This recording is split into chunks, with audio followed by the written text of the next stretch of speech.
Welcome to Righting Wrongs with your host, best-selling author William L. Myers Jr. The Righting Wrongs podcast is pleased to be a part of the Authors on the Air Global Radio Network. To learn more about Bill and his books and to access all of our podcasts, visit him at www.williamlmyersjr.com. And now, a discussion between Mr. Myers and international best-selling author Scott Turow. Hello, everyone, and welcome to Righting Wrongs on the Authors on the Air Global Radio Network. My name is Bill Myers, and I have the privilege today to be talking with Scott Turow. Mr. Turow's books have been translated into 40 languages and have sold over 30 million copies worldwide. He's been described as the gold standard of literary legal fiction, literary legal thrillers. Scott, welcome to the show. Bill, thank you very much. I'm glad to be here. I noticed that you're much better dressed than I am, which probably has to do with the fact that I've retired from the practice of law and you haven't. So. Yes, that's exactly right. I was going to ask you that. Now that you're retired, are you writing full time? I'm definitely writing full time, and I still have a couple of pro bono cases that, as one knows about the law, cases linger, a little like COVID, and so I still have two cases that are with me, but most of my time now goes to writing, and remarkably, the books seem to come faster now. So I guess they do. I hope you're having a chance to travel too and getting to see your grandkids and all that stuff. Yeah, the grandchildren thing it has been nice to resume, and actually I have a trip tomorrow. Leisure travel is we've done some, but probably less than we used to. And I think, and one of the reasons for that, which you undoubtedly know from your own experience, is that it's such a pain in the butt to fly right now. Oh, yeah. The crowds and the delays, and and you get on every flight without any sense that you're actually going to leave. So. Yeah, I've experienced that as well. Unfortunately for everybody, but it is what it is, and you deal with it, right? So, in addition to readers, we have writers who are going to be seeing this, and I have you as a captive audience. So, for a couple minutes, I just want to ask you a couple things. Sure. About writing. When you're writing a protagonist, how do you approach it? And what do you think makes for a good protagonist? That's a question that, very often people ask questions I've heard before. That is not one that I've heard. So my compliments to you. And I think, Bill, the simple answer is that,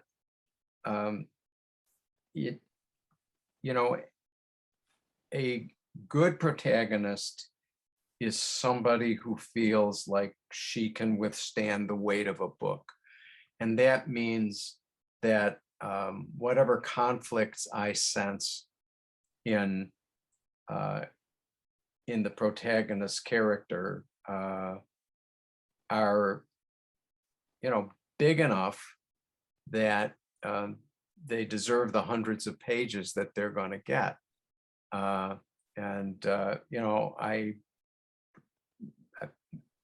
Mrs. Dalloway is a remarkable book, but I couldn't have written it because that woman's not super interesting. So Pinky, in Suspect, is somebody who's got a lot going on at the center of her. And that's the real requirement, that whoever it is, for me, has to have somebody who's got some stuff to work out. Yeah, and Pinky Pinky does have a lot of stuff to work out, and I want to talk about her. When I read Suspect, she pretty much jumped off the page. Actually, when I read the last book, The Last Trial, Pinky jumped off the page, even though she was a secondary character. She was Sandy Stern's granddaughter and seemed to me to be exactly the opposite of Sandy. Correct. He's staid, he's reserved, and she's like an explosion in a candy factory. Right. So he's thoughtful, she's instinctive. So yes. Did you design her to be that way, or as sometimes happens with authors writing characters, did you just give her a name and she asserted herself and said, hey, this is who I am? Yeah, no, every novelist has the experience of encountering the character who runs away with the book. And for me, I know a book's going well when that character shows her or his face. And just to define terms for your listeners, that's the character who defies expectations, demands more space and more time on the page than the author in designing the book thought that character was going to get. So and Pinky was certainly that kind of character in The Last Trial. And what you just said, that she's the opposite of Sandy, is not something that ever actually occurred to me, although you're clearly right. And they are polar opposites, and very strangely adore one another. Right. Which is probably not something that you might expect, except in a family situation. Mm-hmm. We'll talk about the plot of the book in a few minutes, but tell the viewers a little bit about Pinky, about her backstory, her history, and her personality. Sure. So Clarice Pinky Granum, I could be a wise guy and say she made her first appearance in The Burden of Proof when her mother, in that novel published in 1990, announces that she's pregnant, and the person she's pregnant with is Pinky, who grows up to be, for no obvious reason, grows up to be a really troubled kid. She ultimately explains in the course of the novel what she thinks was wrong in her upbringing, and she has a pretty coherent answer. But she gets into trouble. Her grandfather, a renowned criminal lawyer, is frequently bailing her out, literally, which is part of their bond. She's a great athlete, had hopes of being an Olympic snowboarder, broke her back on a jump, and became a lost soul after that. Too many painkillers led to too much drug use, frequently arrested, and ultimately got the idea that she wanted to be a cop because she thought she could do it better than the people who'd harassed her, and ended up flunking out of the academy in the last week because, long story, she failed a drug test. And she's drifted after that. As she says, she feels like she missed the chance to be herself because she thought she had a talent for police work. Worked eventually for her grandfather and aunt in their law firm as a kind of paralegal, but displayed talent as an investigator. And when the grandfather and aunt retired, Pinky became an investigator attached to the law office of another relative, Rick Dudek. And that's where we find her, as an investigator in Rick's office. Yeah, and she does not play by the rules. No. And I think that she takes great pleasure in the fact that she doesn't play by the rules.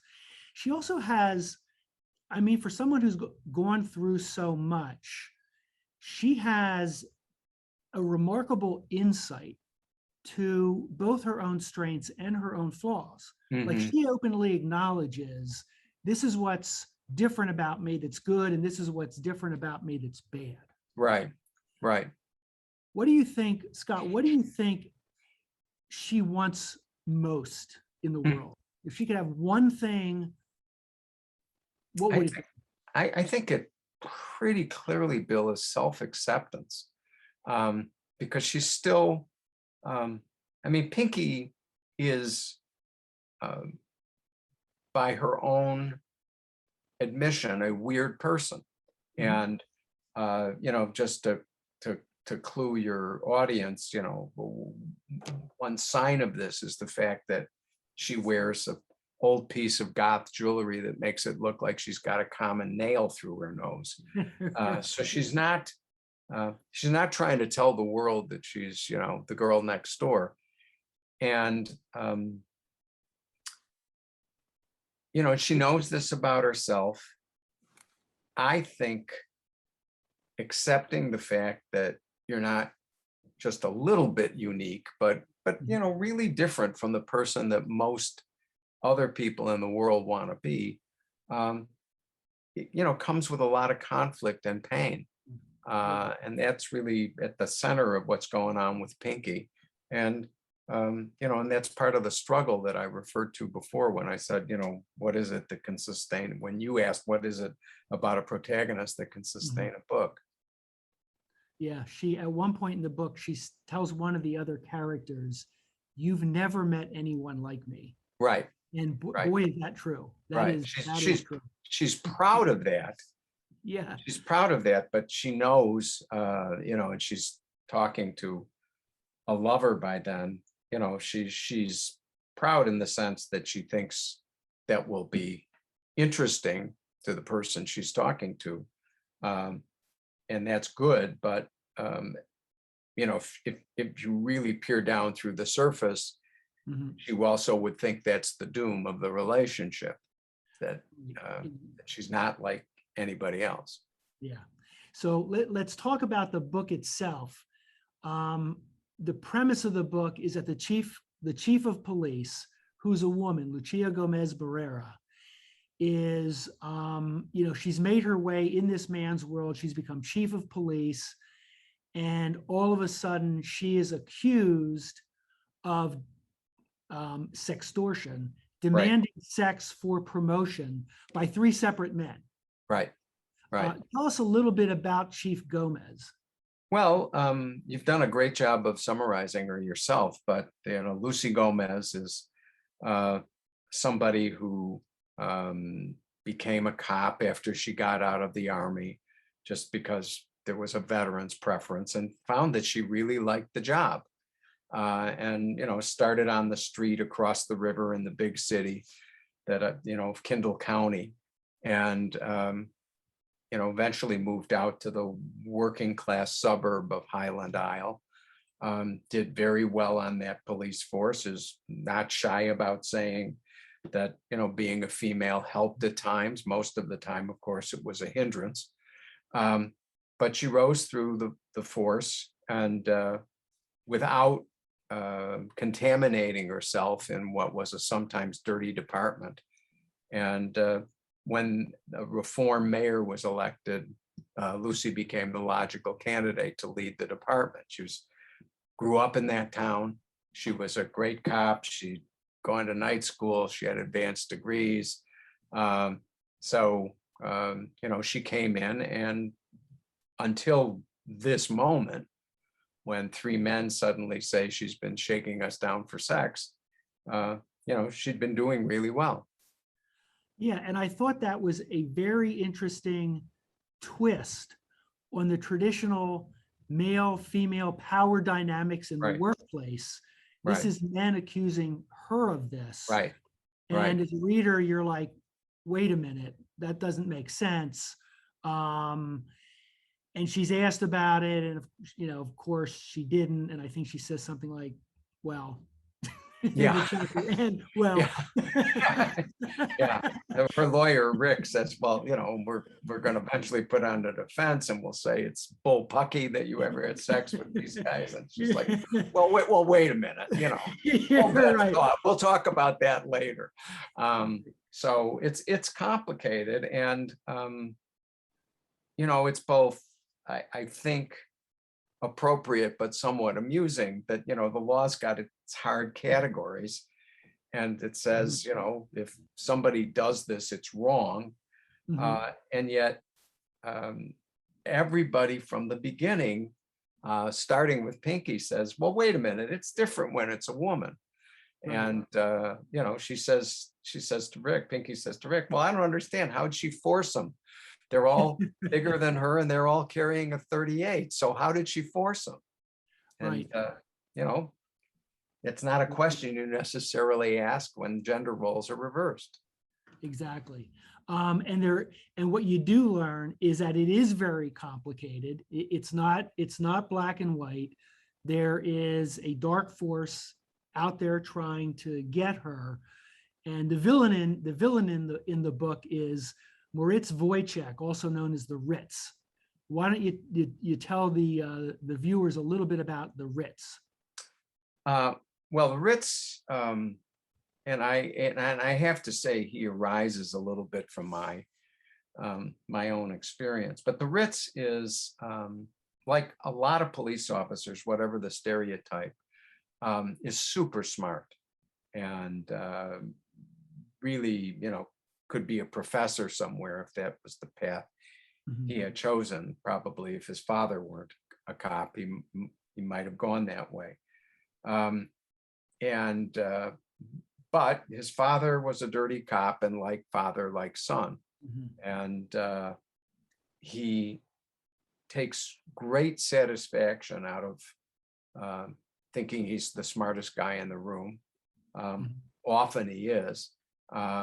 And he arranged his life on the police force so that he could engage in various schemes, basically shaking down drug dealers. And as he's become a private person, he's done very, very well, but the leopard doesn't change his spots. Right. And Lucy says, if I had to bet, Ritz is still a drug dealer. Yeah, he is. You describe him, and I love the way you describe him. Flat out, born bad, who lives to be wicked. Right. He is. Right. He is just a bad guy. He wants to be a bad guy. He loves being a bad guy. And we find out that he and Chief Gomez have a history. And without getting into it, there's a very interesting power dynamic that happens between them. One is up, one is down, one is up, one is down. Right. And it's really interesting the way that it unfolds, and you don't really learn until the end how it unfolds. Right. Now Pinky gets involved with a guy across the hall who's very shady, very suspect. He's up to something. Tell us a little bit about him. She calls him Two for Right. the weird one. The weird one. Well, this man moves in next door to her only 3 or 4 weeks before the action in the novel commences. And as far as Pinky's concerned, he's not your normal next door neighbor. He really has no interest in saying hello to her or anybody else who lives in the building, seemingly. He never even cleans out the mailbox from the prior tenant and just walks through whatever the postal carrier leaves underneath his mailbox in the foyer of the old building where they live. And Pinky, being a natural snoop, tries to immediately begins eavesdropping on him and hears nothing from next door after a couple of television shows early on. She doesn't even hear the keys clicking on his computer terminal. And so she begins starting with different fantasies about him. He must be somebody in witness protection. He must be a hitman. He seems to have a regular routine, but she has no clue what he's doing. And she's incredibly curious about him. As Rick, her boss, as Pinky begins to talk about him, says, well, what does he look like? And Pinky describes him, and Rick says, well, he sounds kind of hot. And is that what this is about? And she goes, Right. no, no, no, no, no, no. Yeah. Yeah. But, Pinky is transparent and is interested in both men and women, but she has her tastes, and apparently this man fits them. Yeah, and you get the sense as this thing unfolds between the two of him, it's a butterfly and a fire situation. But as the thing unfolds, you're not sure who's the butterfly and who's the fire, because she can be dangerous herself. No question. And I can't, without engaging in a spoiler or two, Right. explain the full dimension of the relationship. But I may be saying too much, but when I was a boy, I remember reading a story in Playboy where it was an era where people used androids in order to have sex.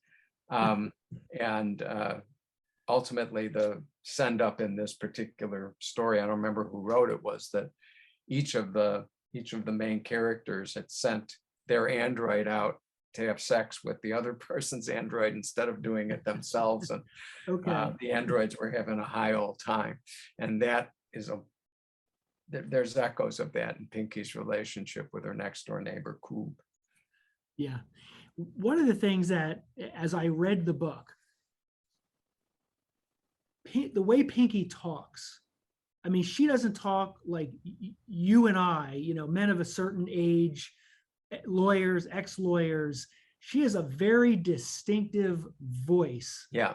And I wonder how much of a challenge that was for you to create this character and have her talk and have the voice sound so real and so convincing, because it really was. I mean, I didn't hear an older man talking through a younger woman. I heard this young, wild woman talking, and it was all very, very natural to me. There's certain miracles in writing. And so as I approached writing Suspect with my editor, Ben Sevier, I had no idea that I was going to try to write in the first person, because, Pinky's social experience and mine are pretty distant. She's 40 years younger than I am, just to start. And but as soon as I started writing, I was writing in her voice, and it felt generally really natural to me. And that, that doesn't mean that there weren't a few clinkers here and there that were pointed out to me by either the editors or advanced readers. But generally speaking, I just heard her. And so I sent Ben the first chapter written in the third person and written in the first person. And because he was a little disbelieving when I said, I want to try this in first person. Right. And he wrote back and said, well, the first chapter sounds pretty good. Why don't you write the book? And if we have to delay it while you rewrite in the third person, we'll delay it. But, I'm kind of with your instinct on this. So, and it's, it's like the character who runs off with the book. Something happens. And, I just had a feeling for this character to begin with, what she was about, and I guess the voice came with it. Wow, that is amazing, and it worked. However you did it, I will say that it worked. Well, thank you. And I want to end on that, and I want to tell everybody that Suspect is a really compelling book. It comes out on September 27th, Grand Central Publishing. You can buy it anywhere. And Scott, you also have your website, which is scottturow.com. Correct. Easy. Okay. As long as you remember how to spell my name, and it's right up on the screen next to you. So that shouldn't be hard. Okay. I urge everyone to buy it. My name again is Bill Myers, the author of the Philadelphia Legal Series. This is Authors on the Air Global Radio Network. Scott, thank you for being on the show. Bill, thank you for the time and your enthusiasm. I really appreciate it. It's a great interview.